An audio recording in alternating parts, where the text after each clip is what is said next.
রাধে রাধে বন্ধুরা, আমি পিউ আমার আরও একটি ব্লগে সবাইকে অনেক ওয়েলকাম। তো হোলির দিন থেকেই আমাদের এখানে কীর্তন শুরু হয়ে গেছে, কিন্তু আমার আর ব্লগ শ্যুট করা হয়নি। তো আজকে যেহেতু নাম শুরু, কীর্তন মানে যেই 3 দিন নাম হয়, তো আজকে থেকেই নাম শুরু। তো তাই ভাবলাম আজকে থেকেই ব্লগটা শ্যুট করি। আর এখানে হচ্ছে আমাদের বাড়ি যারা যারা দীক্ষা নিতে বাকি আছে, তো সবাই আজকে দীক্ষা নিয়ে নিচ্ছে। তো প্রথমেই ছোটোদের দিয়ে শুরু হচ্ছে, কারণ আমাদের এখানে জায়গাটা একটু শর্ট ঠাকুর ঘরে, তো তার জন্য এখন ছোটোদের দেওয়া হচ্ছে। তারপরে সব বড়রা একে একে নেবে, 4 জন করে নিচ্ছে একসঙ্গে, কারণ হচ্ছে বাড়ির জায়গাটা খুবই কম ঘরের। তো এখন সবাইকে দীক্ষা দিয়ে দিচ্ছে। আর এখানে তো কীর্তন শুরু, তোমাদের বললাম আগের বছর বলেছিলাম আমাদের বাড়িতে না আর হবে না, কিন্তু ঠাকুরের কৃপা আমাদের বাড়িতেই আবার হচ্ছে। এখনও অন্য জায়গায় নেওয়া হয়নি, তো আমাদের বাড়িতেই আবার হচ্ছে। তো রান্নার জায়গাটা একটু অন্য জায়গায় হয়েছে, তোমাদের শর্ট ভিডিওটা দেখিয়েছি। তো এখন দাদা বৌদিও নিয়ে নিচ্ছে দীক্ষা, আর ওইদিকে একটা কাকিও নিয়ে নিচ্ছে দীক্ষা। তো এই যে দীক্ষা নেওয়া কমপ্লিট হয়ে গেছে, এখন যাচ্ছে সবাই মিলে মন্দিরে প্রণাম করতে। তো একে একে সবাই মন্দিরে এখানে প্রণাম করে নিচ্ছে।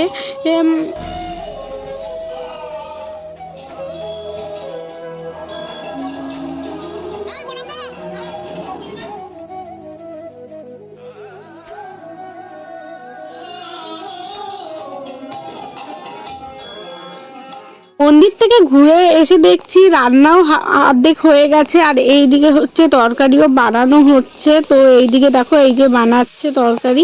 তো এখানে সবাই রয়েছে, তো আমি একটুখানি ক্লিপ নিয়ে নিলাম। তো রাতের জন্য যেই তরকারি লাগবে সেগুলো হচ্ছে এদিকে বানিয়ে নিচ্ছে। এদিকে দেখো, গাজর দিয়ে আলু ভাজবে, আর হচ্ছে ডাল করবে, আর সয়াবিন করবে। সয়াবিন করবে না, এঁচড় করবে, আমি ভুলবশত বলে দিলাম। আর এই দেখো, এইটা আমার রিয়াল পিসি, যে বলে আমি তোর ব্লগে নেই কেন, আগের বছরের ব্লগে ছিল না, কারণ আমি সব জায়গায় ছিলাম, তো নেই এবছর, তাই আমাকে বেশি করে তুলবি যাতে আমি ব্লগে থাকি, তাই পিসিকে একটু বেশি করে তুলে নিচ্ছি। আর এখানে সবাই রয়েছে, কচু কাটছে, কারণ এখানে না দলের লোকেরা কচু খেতে প্রচুর ভালোবাসে, বলে কচু তরকারিটা গুরুদেব সুন্দর রান্না করে, তো তার জন্য কচু আর নিম বেগুন এখানে ফেমাস। আর এখানেও এখন লোক বসে পড়ছে, কয়েকজন বসেছে, আস্তে আস্তে ভিড় বাড়বে। তো এখন পিসি এই যে জায়গাটা আবার পরিষ্কার করে নিচ্ছে, এটা হচ্ছে সব থেকে বেশি পুণ্যের কাজ।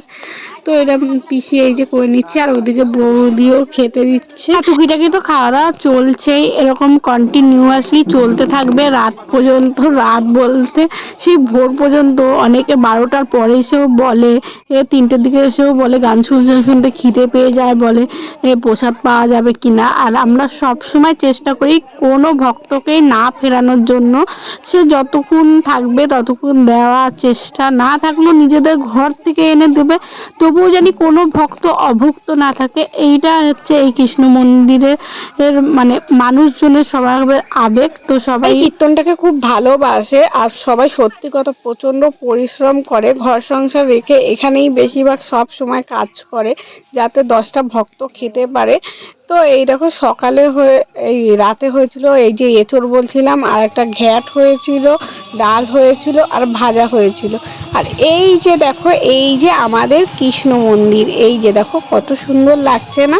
তো চারিদিকে সাজানো হয়েছে, আর এখানে হচ্ছে গান বাজছে। এখন সন্ধ্যার দিকে, তো তার জন্য অতটা ভিড় নেই, কারণ বাড়িতে তো সবাই সন্ধ্যা পুজো দেবে, তারপরে আসবে। 8টার দিকে প্রচুর ভিড় হয়, মানে আরতির টাইমেই বেশি ভিড় হয়। এখন তো তবুও অনেকই লোক রয়েছে, এখানে কীর্তন চলছে। তো আমি এদিকে তো তোমাদের সবাইকে একটু তিলক কেটে দিচ্ছিলাম, এই যে এখন সবাইকে তিলক পরিয়ে দিচ্ছিলাম।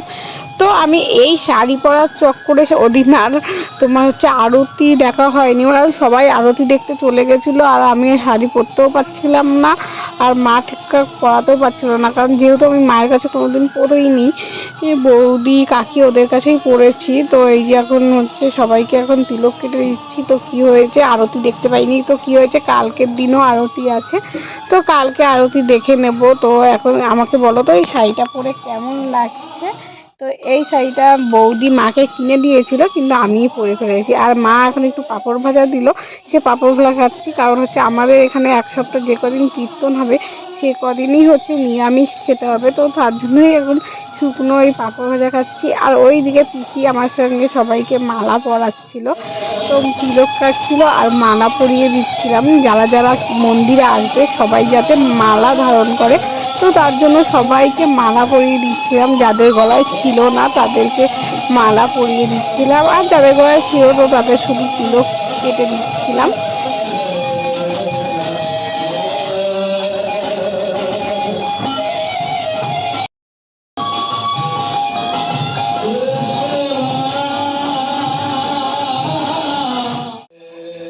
আর এই যে এইটা আমাদের কৃষ্ণ মন্দিরের গেট, তো কেমন লাগছে সেটা তোমরা দেখো। আর ভিতরটাও খুব সুন্দর সাজাচ্ছে। আর এখানে না নীলা শুরু হয়েছে, তো এই যে নীলা হচ্ছে, নীলা কীর্তন শুরু হয়ে গেছে। আজকে নীলা, কালকে রাস, তারপরেই তো কীর্তন শেষ। তো এদিকে নীলা হচ্ছে, দেখো কি সুন্দর ব্রহ্মা সেজেছে, সেজে লীলা করছে। তো তারপরে আমরা চলে এসেছিলাম এখানে আইসক্রিম খেতে। তো এখানে আইসক্রিম এসে ফ্রেন্ডস, তো আজ আমি এই যে এই শাড়ি পরার চক্করে আমি আজকে আরতি করতে পারিনি, আরতিতে যেতে পারিনি। প্রত্যেক বছর যাই, আজকে তো তোমার হচ্ছে 3rd দিন, তো কালকে যেহেতু কীর্তন শেষ, কিন্তু আজকে আরতি করতে যেতে পারিনি। তো আজকে সবাই চলে গেছিল, কাউকে পাচ্ছিলাম না, আর মা ঠিকঠাক পরিয়ে দিতে পারছিল না আজকে তাড়াহুড়োর চক্করে। তো কীর্তন হয়ে গেল, তো কালকেই লাস্ট আরতি, প্রচুর ভিড় হয়।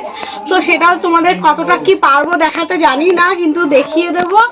আর তো মন্দিরে গেলাম, সব ভিডিও তো তোমাদের শেয়ার করছি টুকটাক করে যেটুকু পাচ্ছি। চলো আজকের মতো ভিডিওটা এখানেই শেষ করছি। ভালো লাগলে লাইক, কমেন্ট ও সাবস্ক্রাইব করবে। তো আজকের মতো টাটা।